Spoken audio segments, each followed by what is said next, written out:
動かない。その指輪が本物だという確証があるのか。はったりだわ。そっちはどうなんだ。本物の指輪が手に入ればナーゼンカを解放する意思はあるのか。ないわ。任務ではなく君の考えはどうなんだ。君自身の正義は。私に国家が正義です。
オリガ・エレノア大尉命令により出頭いたしました。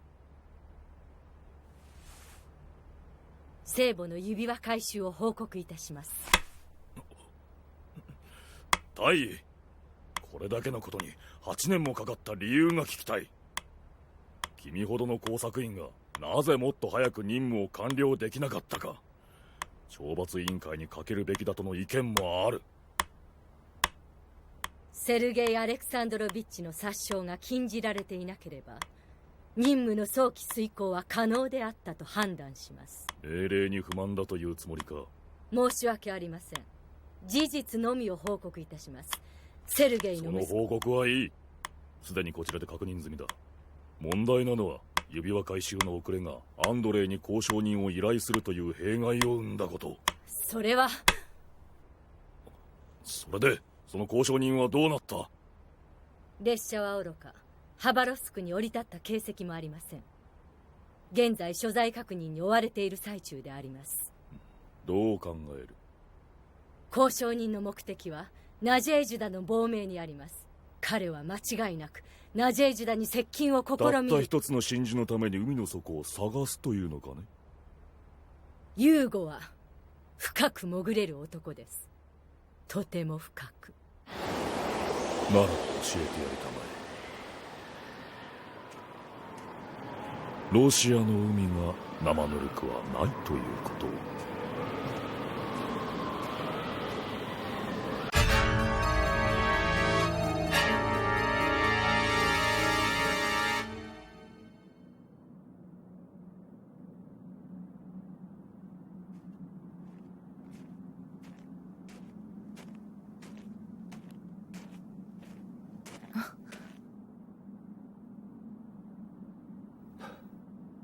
ユーゴ。思っていたより古い建物だな。それに人も。休憩かい？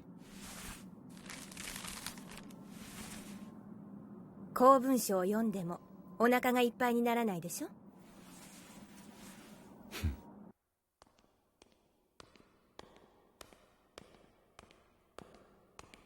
整理されてないから何がどこにあるか全然わからないの。ここよ。20世紀初頭の極東地区の記録はこの一角にあるはずなんだけど。まるで迷路。それもひどい迷路ね。人間は出口のない迷路は作らない。作った人間がそこに閉じ込められてしまう。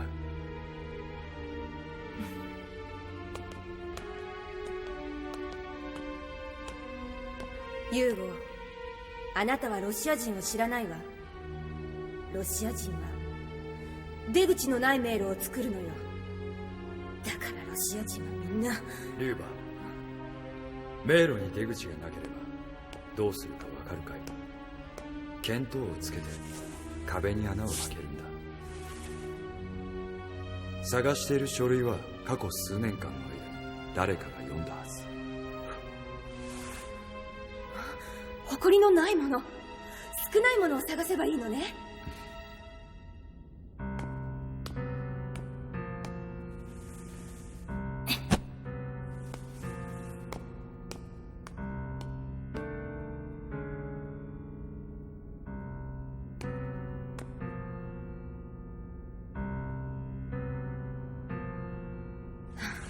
ダメ、見当たらない。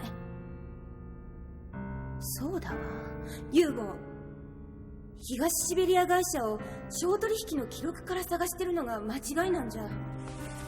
東シベリア会社を個人財産と考えるとロマノフ家のシベリア関係文書を当たるのが正しい方法だとしたら、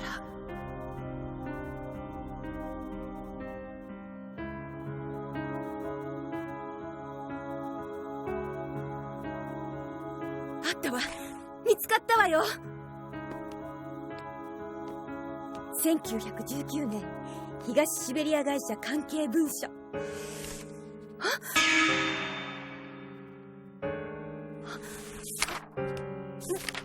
なんてこと。すでに処分済みか。回収された聖母の指輪はハリストスの指輪とは保存環境が違い、それを考慮した上での鑑定が必要でした。放射線同位元素の測定によってもこのグラフでご覧いただけるように2つの指輪の誤差は全て数値内の。結論を言いたまえ。指輪は本物なのか？偽物だと断定する材料は見当たりません。君はどう思う？残念ながら偽物と判断せざるを得ません。船の積み荷の記録はどうだろその記録も。う？ユーゴ、東シベリア会社は物を売っていた側よね。その資料はなくなってしまっても、買っていた側の資料は極東航路を持っていた外国の船会社を調べれば。だがロシア国内で外国の情報を自由に扱えるのは軍か KGB ぐらい、もしくはそれに従事している人間。誰か心当たりがあるのか？ここの艦長なら。待って、彼は長年 KGB の下でソビエト連邦のために働いてきた生粋の共産主義者。もしあなたの目的を悟られたらどうするの？彼を説得できなくちゃ仕事にならない。指輪が本物だとすればその後のユーゴの行動と矛盾します。どういう意味だ？彼は拘束されることを避けるために列車を捨てました。ところがハバロフスクの公文書館に現れています。もし指輪が本物ならば。本物の指輪をどこか安全なところに隠したからこそ拘束される危険を冒してハバロフスクに現れた。はい。結論が出たな。直ちに交渉人を逮捕しろ。ですが中佐、ユーゴは簡単に口を割るような男ではありません。ビクトル注意。君は科学者だ。そこで科学者としての意見が聞きたい。でしたら最も効果的な拷問の方法を。よろしい。これで良い報告ができそうだ。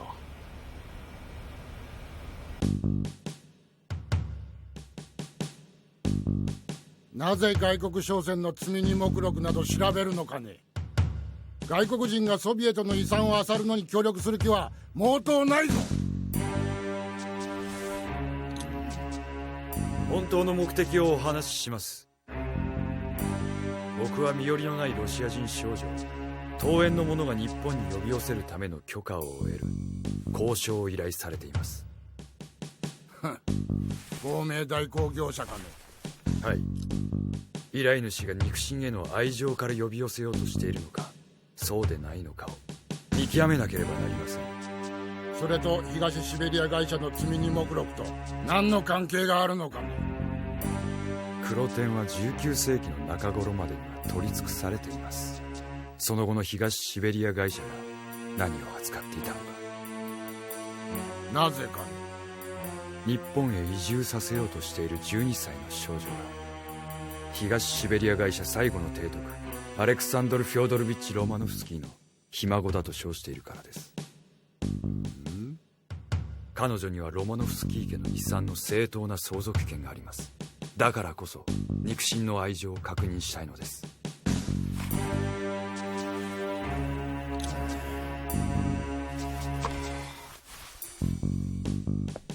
ついてきたまえ。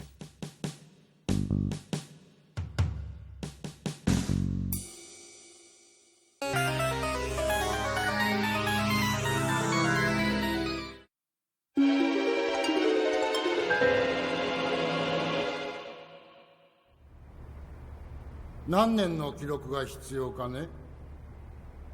公爵の失踪が1919年ですから、その少し前のものを。その頃だとウラジオストックに定期航路を開設していた外国の船会社は一社だけだ。アメリカンファーストライン。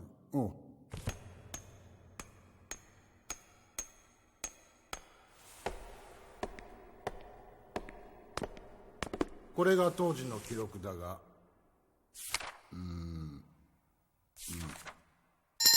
た。船名はリンカーン、アメリカ船籍。日付は1919年2月7日。荷姿は木箱。総数1000箱。品名はない。重量の記載があるわ。そんなバカな。総重量が14キュービックトンで250ロングトン。これほど体積が小さく重量の大きいものは他にない。金だ。それも200トンを超える金塊。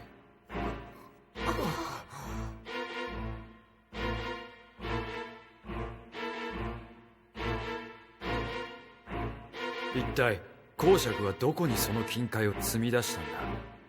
そこだ問題は。どうだね。君なら無人島にでも隠すかね。いいえ、私が当時の公爵だとしたらスイスの銀行に預けます。金利が稼げますもの。賛成だ。公爵もそう考えた。そして80年近く経つ。金利だけ考えても莫大なものになるな。金200トン。1オンスあたりの金の購買力は現代と同じと仮定する。当時のヨーロッパの金利水準は 14.5%。 実質金利インフレ率を差し引いて 5% にすれば金利だけで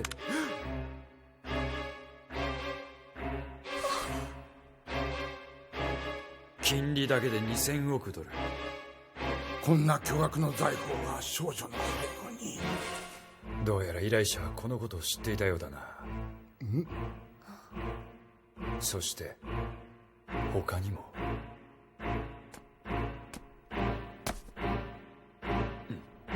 ユーゴ別府だな。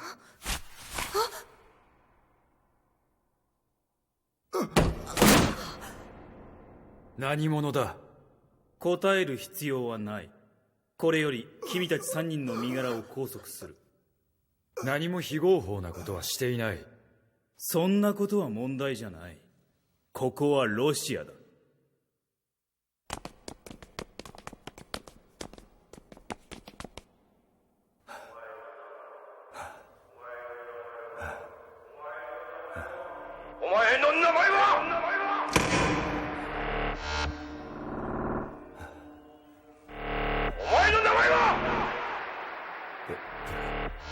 生年月日より生年月日だ。生年月日より1987パスポートナンバーだ。住所だ。東京都千代田区久ロシアに入国した日付。12月19日。さて君の名前は。名前だ。名前を言え。質問には答えてもらうぞ。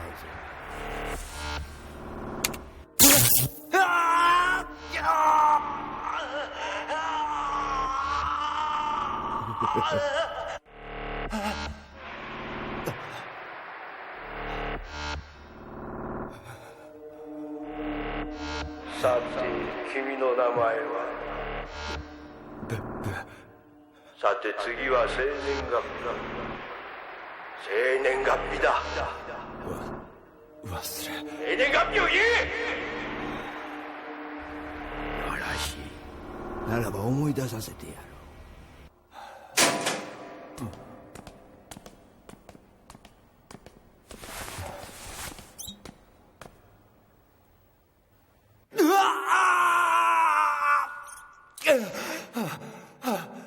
思い出したかな。1900。そうだ、それ。頼む、眠らせてくれ。頼む、眠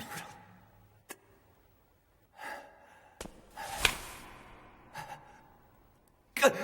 眠気を取る処置を施した。栄養剤もな。君は眠くなんかない。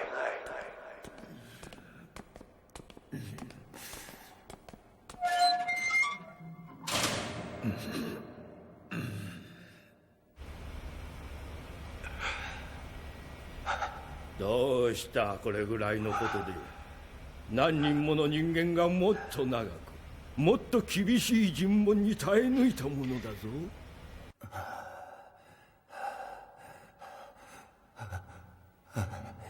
小休止を与える。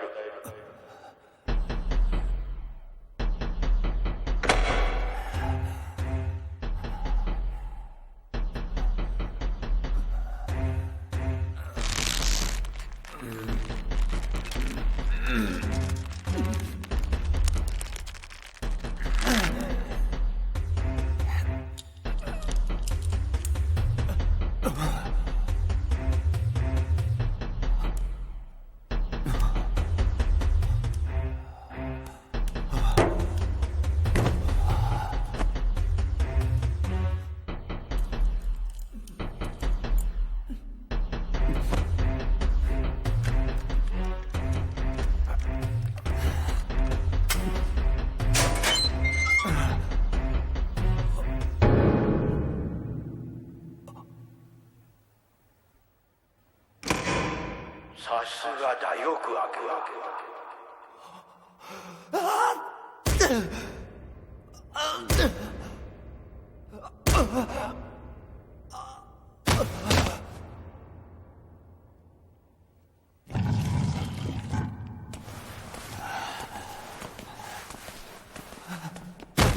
では始めよう。君の名前は。名前を言え。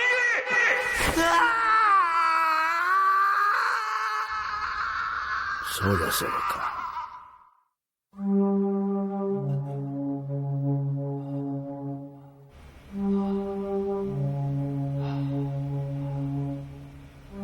では指輪をどこに隠したか言え。指輪、アンドレイから預かった指輪のことだ。マイクのボリュームを上げろ。はっ。428指輪428。どういう意味だ。その番号は。指輪とどんな関係があるんだ。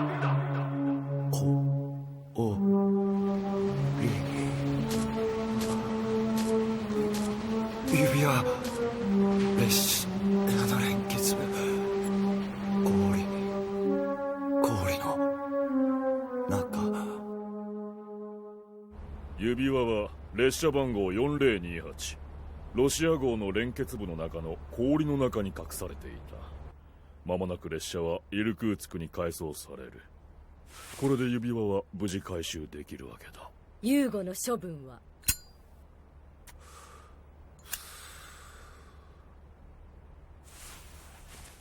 国外退去だそうだ。それよりガラーホワ少将がイルクーツクに急行された。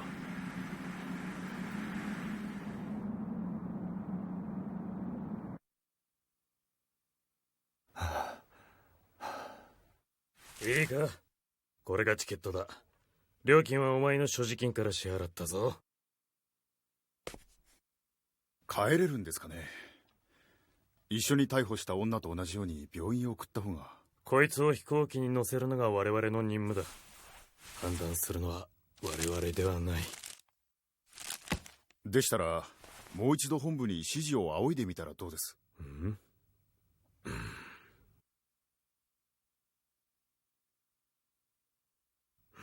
そうするか。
懐かしい匂いがする幼き頃を思い出すゲチュゲチュ心掴んでいつまでも離さないベイビーベイビーいつになったら抜け出せるの I don't know